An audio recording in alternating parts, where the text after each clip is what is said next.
یہ بات ہے قرآن اور سائنس کی۔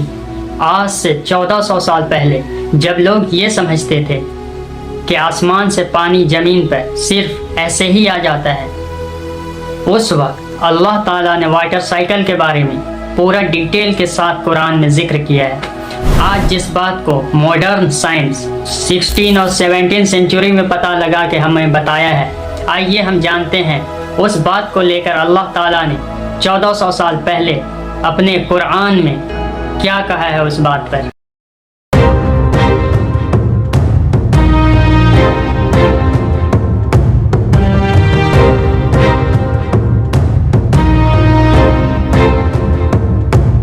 اب ہم دیکھیں گے واٹر سائیکل کام کیسے کرتا ہے۔ جب سورج کی روشنی سمندر میں پڑتی ہے تو سمندر کا پانی بھاپ بن کر اوپر اٹھتا ہے، جڑ کر بادل بنتا ہے۔ اس کے بعد اور پھر بادل ہوا کے ذریعے سے الگ الگ حصے میں جاتے ہیں اور وہ ٹوٹتے ہیں، اور اس کے بعد بادل سے پانی برستی ہے، اور پھر بادل سے پانی برسنے کے بعد یہی پانی ندی کے ذریعے سے پھر سے سمندر میں جاتی ہے، اور اس طرح سے کمپلیٹ ہوتا ہے واٹر سائیکل۔ اب ہم دیکھتے ہیں کہ پہلے کے لوگوں کا واٹر سائیکل کو لے کر کیا کانسیپٹ تھا۔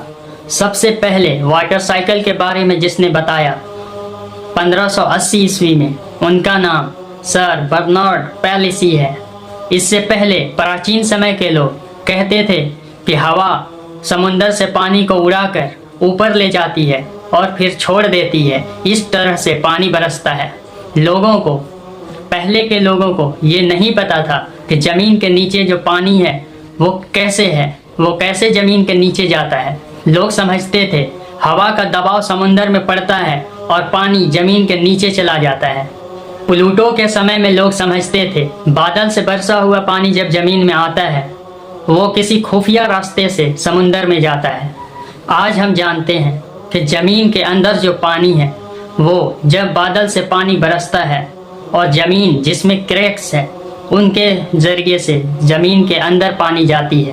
قرآن میں اس کا ذکر ہے۔ سورہ الزمر سورہ نمبر 39 آیت نمبر 21 میں اللہ تعالیٰ آسمان سے پانی برساتے ہیں اور زمین میں جس میں کریکس ہے اس کے ذریعے سے زمین کے نیچے پانی کو لے جاتے ہیں، اور پھر اس کے ذریعے سے طرح طرح کی کھیتیاں اگاتے ہیں۔ اس آیت میں اللہ نے 3 چیزوں کے بارے میں بتایا۔ نمبر 1، آسمان سے پانی کا زمین میں آنا یعنی رین فال کا۔ اس کے بعد زمین کا پانی زمین کے نیچے جانا یعنی انڈر گراؤنڈ واٹر اسٹوریج کا۔ اس کے بعد اسی پانی سے طرح طرح کی کھیتیاں اگانا یعنی ایگریکلچر کا۔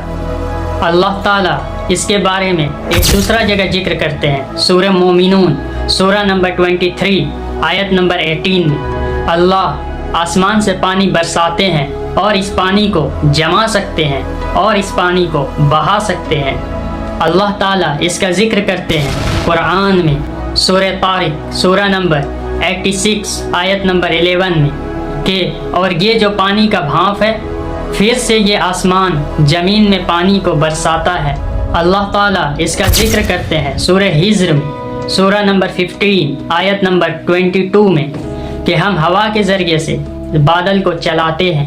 اللہ اس بات کو اور ڈیٹیل کے ساتھ بیان کرتے ہیں سورہ نور سورہ نمبر 24 آیت نمبر 43 میں، اور اللہ ہوا کے ذریعے سے بادل کو چلاتے ہیں، پھر یہ بادل آپس میں جڑتے ہیں، بڑے ہو جاتے ہیں، اس کے بعد بادل سے پانی برستا ہے۔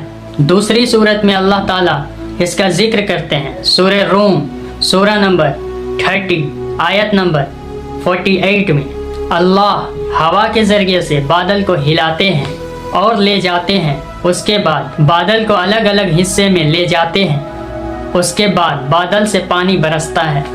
قرآن میں واٹر سائیکل کے بارے میں تفصیل کے ساتھ ذکر ہے کئی جگہوں پر، جیسے سورہ اعراف سورہ نمبر 7 آیت نمبر 57 میں، سورہ رعد سورہ نمبر 13 آیت نمبر 17 میں، سورہ فرقان سورہ نمبر 25 آیت نمبر 48 اور 49 میں، سورہ فاطر سورہ نمبر 35 آیت نمبر 9 میں، سورہ یاسین سورہ نمبر 36 آیت نمبر 34 میں، سورہ جاسیہ سورہ نمبر 45 آیت نمبر 5 میں،